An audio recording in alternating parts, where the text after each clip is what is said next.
61 நாட்கள் மீன்பிடி தடைக்காலம் முடிந்து மீண்டும் இன்று கடலுக்கு மீனவர்கள் மீன்பிடிக்க சென்றனர்.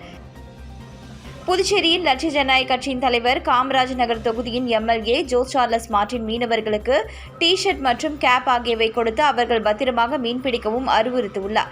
இதனை தெரிவிக்கும் வகையில் இன்று லட்சிய ஜனநாயக கட்சியின் கொடியை படகில் கட்டிக்கொண்டும் லட்சிய ஜனநாயக கட்சியின் டி-ஷர்ட் மற்றும் கேப் அணிந்து கொண்டும் மீனவர்கள் உற்சாகமாக இன்று தடைக்காலம் நீங்கி மீண்டும் கடலுக்கு மீன்பிடிக்க சென்றனர்.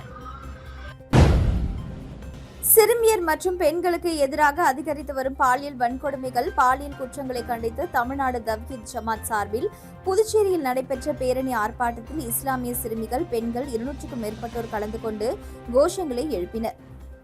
தமிழ்நாடு தவ்ஹீத் ஜமாத் புதுச்சேரி கிளை சார்பில் சிறுமியர் மற்றும் பெண்களுக்கு எதிராக அதிகரித்து வரும் பாலியல் வன்கொடுமைகள், பாலியல் குற்றங்கள் மற்றும் கொலை சம்பவங்களை கண்டித்தும் குற்றவாளிகளுக்கு முதலமைச்சர் விஜய் தலைமையிலான தமிழக அரசு கடுமையான தண்டனை வழங்க வலியுறுத்தியும் பொதுமக்களிடையே விழிப்புணர்வை ஏற்படுத்தும் நோக்கில் வெளியூரில் மாபெரும் விழிப்புணர்வு பேரணி நடைபெற்றது.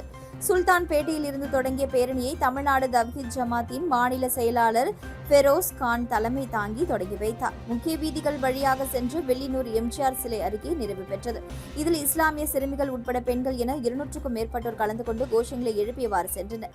சிறுமியர் பாதுகாப்பே சமூகத்தின் பொறுப்பு, பாலியல் குற்றவாளிகளுக்கு கடுமையான தண்டனை வழங்க வேண்டும், பெண்கள் மற்றும் குழந்தைகளுக்கு பாதுகாப்பான சூழலை உருவாக்க வேண்டும் உள்ளிட்ட கோஷங்களை எழுப்பினர். மேலும் அனைத்து ஏற்பாடுகளையும் தமிழ்நாடு தவ்ஹீத் ஜமாத் நிர்வாகிகள் செய்திருந்தனர். முன்னாள் சட்டமன்ற உறுப்பினர் ரிச்சர்ட் ஜான்குமாரின் பிறந்த நாளை ஒட்டி லட்சிய ஜனநாயக கட்சித் தலைவரும் காமராஜ் நகர் தொகுதி சட்டமன்ற உறுப்பினருமான ஜோஸ் சார்லஸ் மார்டின் அவருக்கு சால்வை அணிவித்து இனிப்பு வழங்கி வாழ்த்தினார். புதுச்சேரி தேடுவார் நத்தம் பகுதியில் ஆபத்தான நிலையில் இருந்த பனைமரம் திடீரென முறிந்து விழுந்தது. பள்ளி மாணவர்கள் அதிர்ஷ்டவசமாக உயிர் தப்பினர். புதுச்சேரி அருகே தேடுவார் நத்தம் பகுதியில் பல மாதங்களாக ஆபத்தான நிலையில் இருந்த பனைமரத்தை அகற்றுமாறு பொதுமக்கள் பலமுறை கோரிக்கை விடுத்தும் அதிகாரிகள் நடவடிக்கை எடுக்காத நிலையில் நேற்று சுமார் மாலை 5:45 மணி அளவில் அந்த பனைமரம் திடீரென முறிந்து சாலையில் விழுந்தது.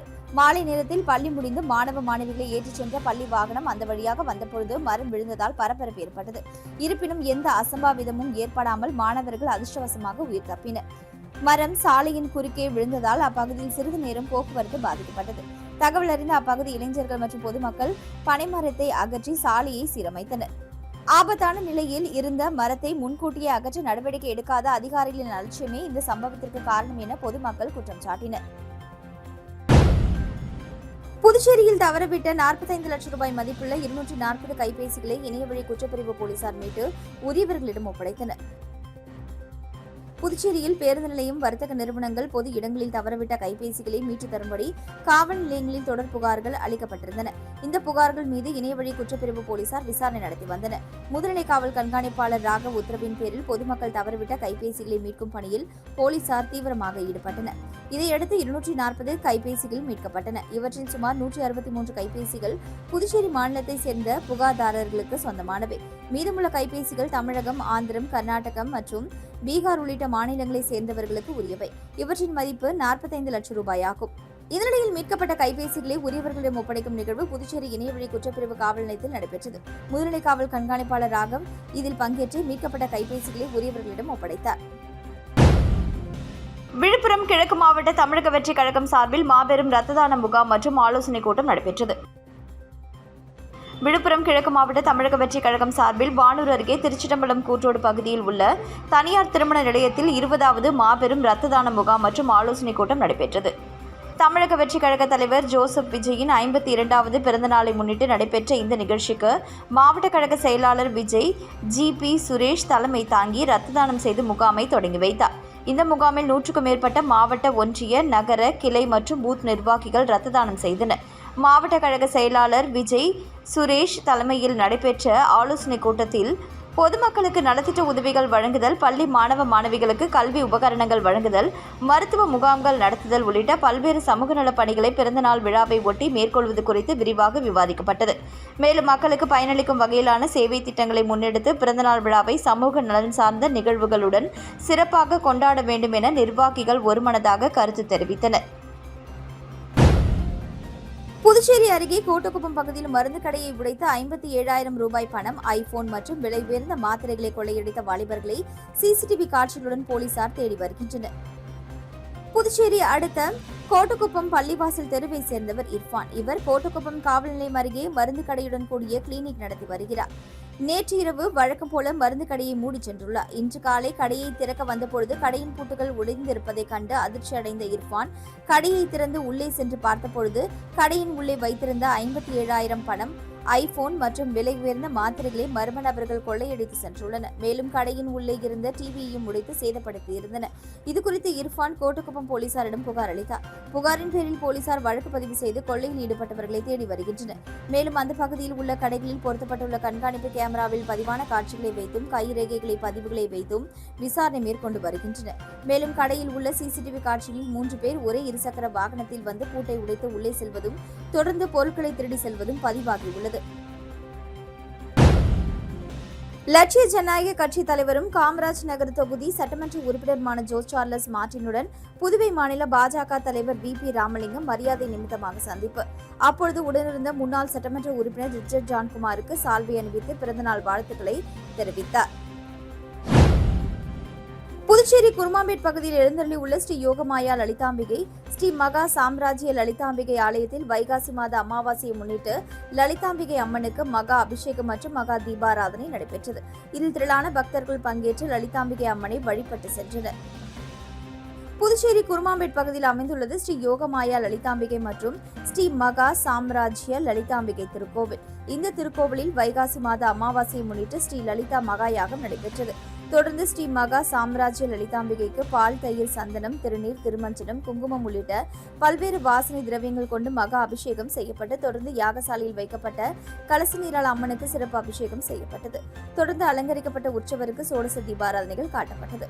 தொடர்ந்து வெள்ளைப்பட்டில் அலங்கரிக்கப்பட்ட ஸ்ரீ மகா சாம்ராஜ்ய லலிதாம்பிகை மற்றும் கருநீலப்பட்டில் அலங்கரிக்கப்பட்ட ஸ்ரீ யோகமாயா லலிதாம்பிகைக்கு சகசரநாமம் பாடப்பட்டு மகா தீபாராதனை காட்டப்பட்டது. இதில் பக்தர்கள் பலரும் கலந்து கொண்டு லலிதாம்பிகை அம்மனை வழிபட்டு சென்றனர். இதற்கான ஏற்பாடுகளை ஆலய நிர்வாகி மகேஸ்வர சாஸ்திரிகள் மற்றும் பக்தர்கள் சிறப்பாக செய்திருந்தனர். விழுப்புரம் மாவட்ட திமுக சுற்றுச்சூழல் துணை அமைப்பாளர் சம்பத்குமார் திமுகவிலிருந்து விலகி தமிழக வெற்றிக் கழகத்தில் இணைந்தார். விழுப்புரம் மாவட்டம் கண்ணமங்கலம் ஒன்றியம் நவமால் காப்பேரி ஊராட்சியில் திராவிட முன்னேற்ற கழகத்தின் விழுப்புரம் மாவட்ட சுற்றுச்சூழல் துணை அமைப்பாளர் சம்பத்குமார் திமுகவிலிருந்து தன்னை விலக்கிக் கொண்டார். இதனைத் தொடர்ந்து தன்னை தமிழக வெற்றி கழகத்தில் இணைத்துக் கொள்ள முடிவு செய்து நேற்று தமிழக வெற்றி கழக பொதுச் செயலாளரும் அமைச்சருமான ஆனந்த் மற்றும் அமைச்சர் ஆதவ் அர்ஜுனா ஆகியோர் முன்னிலையில் தன்னை தமிழக வெற்றி கழகத்தில் இணைத்துக் கொண்டார். புதுச்சேரி பிராந்தியமான ஏனாமில் 3.5 டன் காணாங்கெழுத்தி மீன்கள் சிக்கியதால் மீனவர்கள் மகிழ்ச்சி அடைந்தனர். புதுச்சேரி யூனியன் பிரதேசத்தின் ஏனாம் பிராந்தியத்தில் மீன்பிடி தொழில் முக்கிய தொழிலாக உள்ளது. கோதாவரி ஆறு கடலை கலக்கும் இடத்தில் ஏனாம் உள்ளதால் அதிக அளவில் மீன்கள் கிடைக்கும். அந்த வகையில் ஏனாம் கொத்தப்பேட்டா பகுதியைச் சேர்ந்த மல்லாடி போசையா மற்றும் அப்பகுதி மீனவர்கள் 30 பேர் 4 படகில் கடலில் மீன் பிடிக்க சென்றனர். அவர்களுக்கு 3.5 டன் காணாங்கெழுத்தி மீன்கள் அதிக அளவில் கிடைத்ததால் மகிழ்ச்சி அடைந்தனர். கரைக்கு கொண்டு வரப்பட்ட மீன்களை வாங்க அதிக அளவில் மக்கள் கூடினார்கள். 1 கிலோ காணாங்கெழுத்தி 70 ரூபாய்க்கு ஏலம் போனது.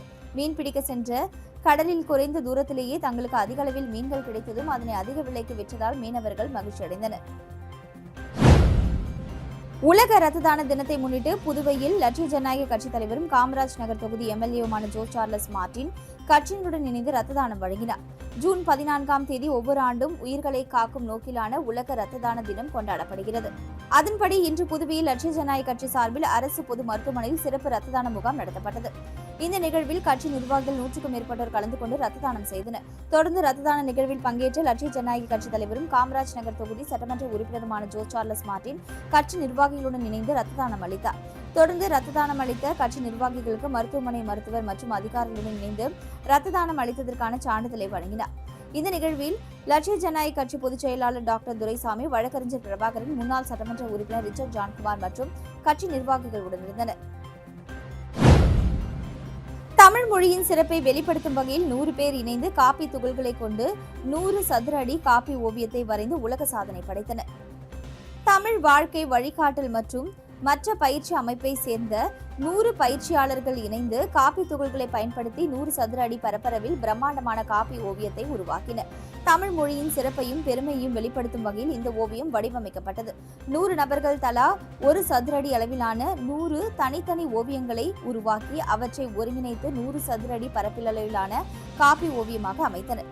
இந்த சாதனை virtual book of world records உலக சாதனையாக அங்கீகரித்தது, சான்றிதழை வழங்கியும் கௌரவித்தது. இந்த நிகழ்வின் ஏற்பாட்டாளர்களான முனைவர் சசிரேகா சந்திரசேகரன் மற்றும் சுகந்தினி பாலாஜி ஆகியோர் சார்பாக சான்றிதழ் பெற்றுக் கொள்ளப்பட்டது. புகாரா தேவையா அழையுங்கள். புதுவை காமராஜ் நகர் தொகுதிக்கு உட்பட்ட ஞானப்பிரகாசம் நகர் பகுதியில் புகார் மற்றும் தேவைகளுக்கு தொகுதி சார்பில் அறிவிக்கப்பட்ட தொலைபேசி எண் தொடர்பான நோட்டீஸை அப்பகுதியில் உள்ள வீடுகளில் லட்சிய ஜனநாயக கட்சித் தலைவரும் காமராஜ் நகர் தொகுதி சட்டமன்ற உறுப்பினருமான ஜோஸ் சார்லஸ் மார்டின் ஓட்டினார். புதுச்சேரியில் லாரி வாடகை கட்டணம் 15% உயர்த்தப்படும் என புதுச்சேரி மினி லாரி உரிமையாளர்கள் மற்றும் முகவர்கள் சங்கம் அறிவித்துள்ளது. புதுச்சேரியில் மினி லாரி உரிமையாளர்கள் மற்றும் முகவர்கள் சங்கம் பொதுக்குழு கூட்டம் நடைபெற்றது. மாநில தலைவர் முருகசாமி தலைமை தாங்கினார். கூட்டத்தில் லாரி வாடகையை உயர்த்துவது உள்ளிட்ட பல்வேறு முடிவுகள் எடுக்கப்பட்டது. பின்னர் செய்தியாளர்களிடம் பேசிய புதுச்சேரி மினி லாரி உரிமையாளர்கள் மற்றும் முகவர்கள் சங்கம் மாநில தலைவர் முருகசாமி, புதுச்சேரியில் அதிகரித்துள்ள டீசல் மற்றும் பெட்ரோல் விலை உயர்வின் காரணமாக வருகின்ற 15ஆம் தேதி முதல் லாரி வாடகை கட்டணம் 15% உயர்த்தப்படும் என்றும், மேலும் புதுச்சேரியை ஒட்டியுள்ள Morattandi tollgate, Seliamedu tollgate, Kengarampalayam tollgate ஆகிய 3 டோல்கேட்டையும் அகற்ற வேண்டும் என அரசை வலியுறுத்தியுள்ளனர்.